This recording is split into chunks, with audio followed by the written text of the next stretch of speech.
is Executive Director of the Mississippi Black Women's Roundtable, and she now speaks with Michelle Martin.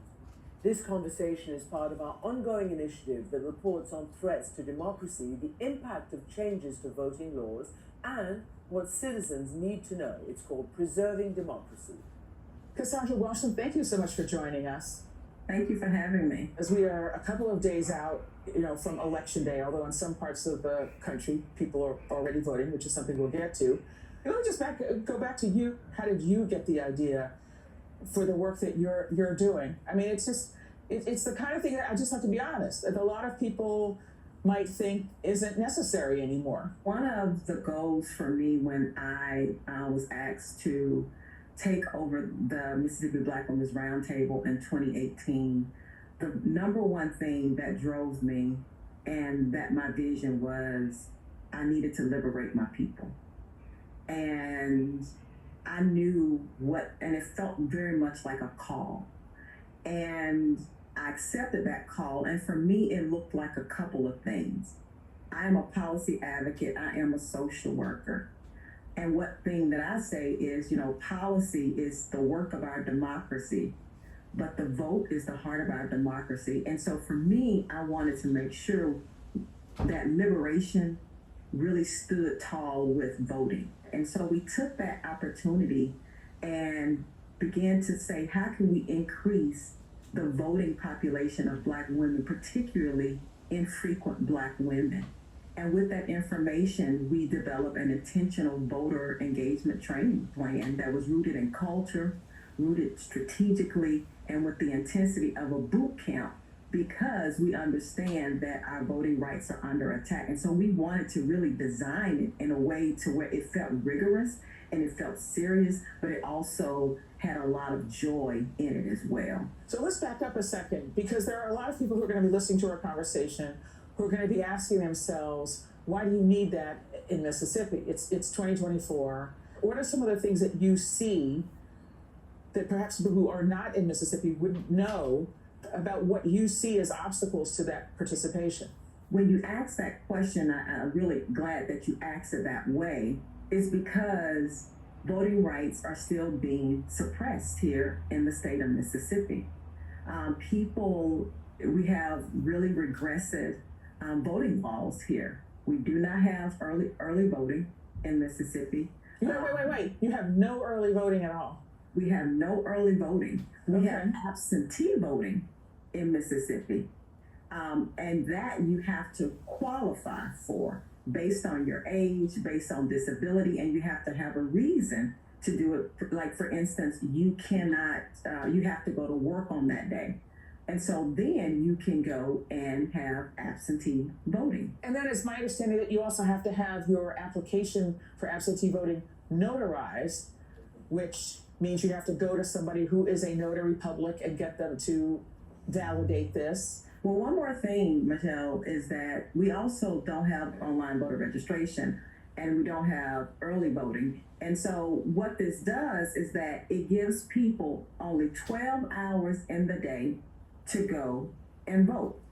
Well, that's problematic, particularly for Black women in the state of Mississippi that are working 2 and 3 jobs just to make ends meet. And so we're talking about childcare, and we're also talking about having inflexible work schedules. And for us, we're saying, if this is a democracy and where the vote is supposed to matter to everyone, then let's expand voting access so that people can vote their voice. That is important. But we have these restrictions here that keep people from doing that. And let's not even talk about the disenfranchising crimes, that we have in Mississippi, where people have lifetime voting restrictions where they can't vote.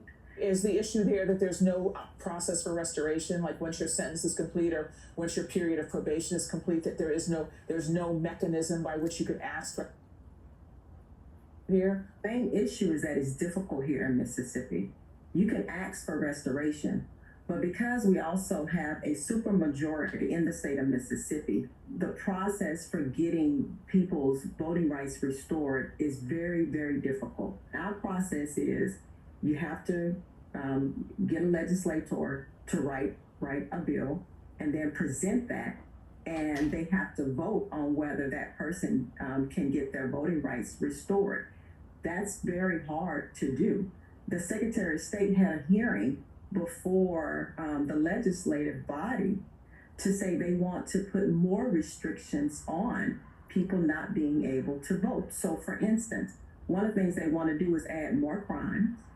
Another thing that they want to do is they want to make sure that before they can get their voting rights restored, they have to serve out all their sentencing and they have to pay back all of their restitutions and fines. Well, we know that when folks are coming out of prison, that's very difficult. It's hard for them to even get a job. And we know that bails and fines are really predatory on families and communities. I'll tell you one of the things about Mississippi that is striking is that it has one of the largest percentages of eligible Black voters in the country. Some almost 40% of Mississippians are Black or Black and biracial, right? And yet there are no Black people in statewide office in Mississippi. Both houses of the legislature are dominated by Republicans, and the percentage of African Americans in that body is nowhere near their percentage of the population overall. Why is that? Yeah, so it has to go back to the, what I think are, voter suppression and gerrymandering. You're right, we have not had a statewide, a person of color to be in a statewide office. Not a lack of trying. Representation matters, but if you are drawing these lines in such a way that disenfranchises the vote, then that becomes an issue. And this is the effect of that, is that we haven't been able to have a person of color or a Black person to sit in that statewide office. So when you say that this is voter suppression, like, how do people in the state respond to that? Do they believe you? Do they think it's ridiculous? Like, what do they say? So, Mississippi had 30,000 registered voters purged from the voter rolls. 30,000. And when was it? Yeah, when was going to ask you, when did this happen? Yeah, last year, 30,000. One of the things that we did this year, just a couple of weeks ago, we met the voters where they were in the restaurants and the clubs, and we had a check your voter status day. And we presented them with an iPad, and we said, we need you to check your status. Sure enough, some of those folks checked their status, like, no, it can't be me because I voted. They were not on those voting rolls. We have made phone calls to people. You are not on the voting rolls. We want to help get you registered. Folks are knocking on doors doing the same. It is real.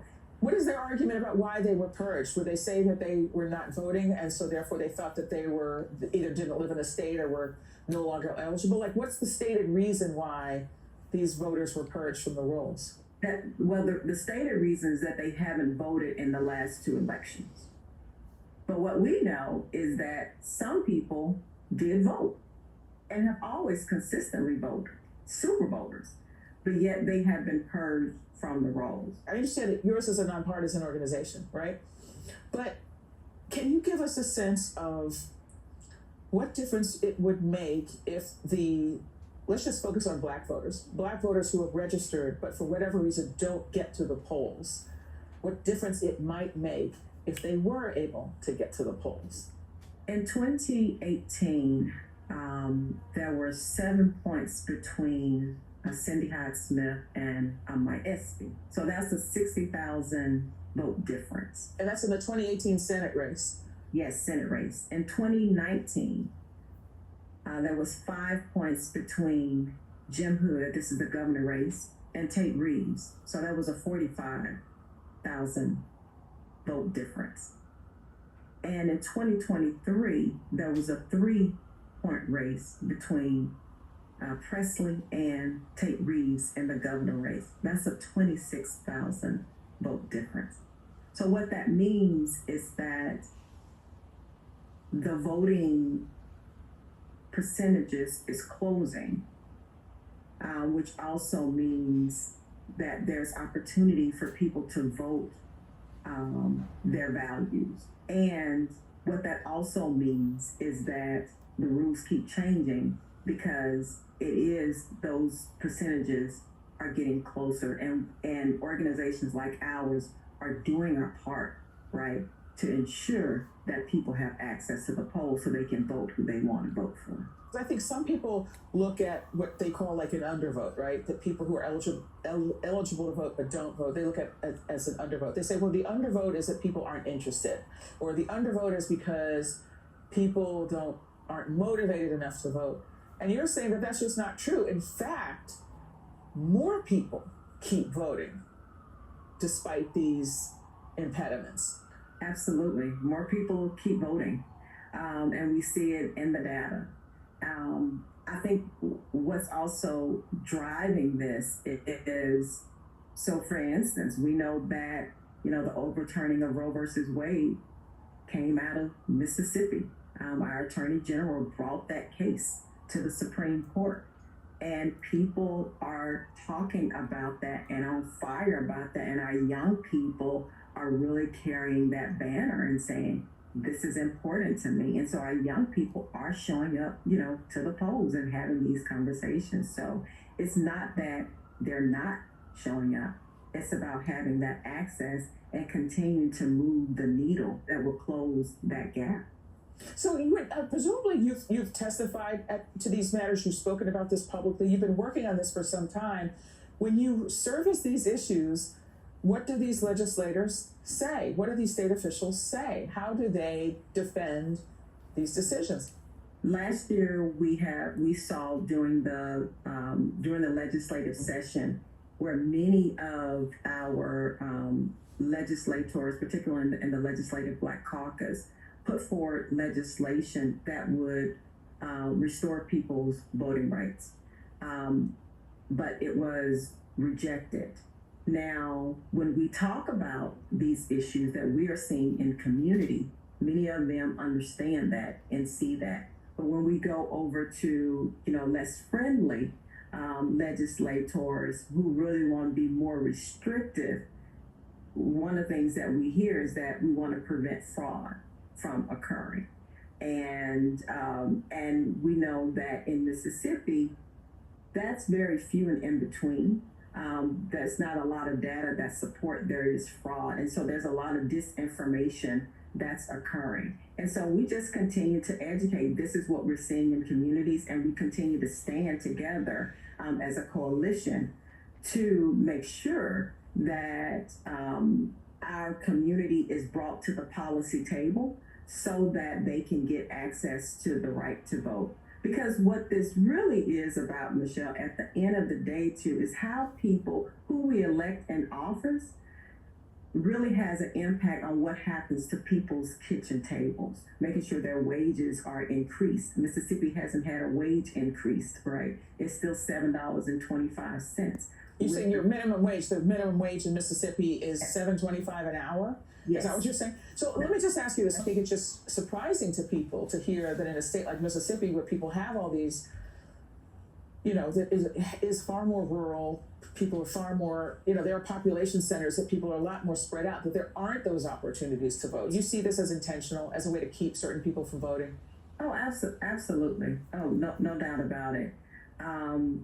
When you see that many people, Black folks, registered to vote and has the potential to elect someone that cares about their families and cares about their kitchen tables, cares about their drug prescriptions, right? Care about, putting food on the table, then you're going to do everything you can to change the rules to the game to ensure that they don't have access to that ballot. And so racism runs through and through. Like, you can't deny that. This is why I think the John Lewis Voting Rights Act is so important. There was once upon a time before it was struck down where we had pre-clearance. Before any rules or policies or anything was changed, a state or jurisdiction had to get pre-clearance from the Department of Justice or a higher court in D.C. To ensure that there wasn't voter suppression. Well, that went away. And so we don't have that kind of protection now. And so we have to continue to push hard and do the groundwork to ensure that everyone understands where their polling location is, check their voter status, and then let's help try to get people out to the polls while also working at the same time to push for early voting, online voter registration, those kinds of things. The Republican Party is dominant in Mississippi now. But I have to ask you whether you think that the Biden administration has done enough to address these issues legislatively. There are, as you pointed out, a number of legislative proposals on the table. Do you think that the Democrats have pushed hard enough on legislation that would address some of these issues? So we're nonpartisan. Well, this is what I will say when it comes to what this administration has done. It's not just about the administration. This is an act of Congress. Congress has to do its part to ensure that we have a John Lewis Voting Rights Act. The bill that would strengthen, legal protections against discriminatory voting policies. So it's not just about the administration. It is about Congress, both parties coming together to ensure that the people's freedoms are centered in this debate, right? In this political context. Before we let you go, why should people outside of Mississippi care about this? So they should care because it's just human nature to care about people. They should care, and this is just my story, right? My mom, making $2.13, had to hide me in the utility closet at her job back in the early 70s while she goes out and clean the floors because she was a maid at one of the state agencies because she didn't have enough money to take me to childcare. That was in the 70s. This is still happening today. This is Mississippi, but we also know this is happening in the South, this is happening in the country, and this is happening around the world. People should invest in a place like Mississippi and in a place like the South. You shouldn't write us off. Cassandra Welchlin, thank you so much for talking with us today. Thank you for having me.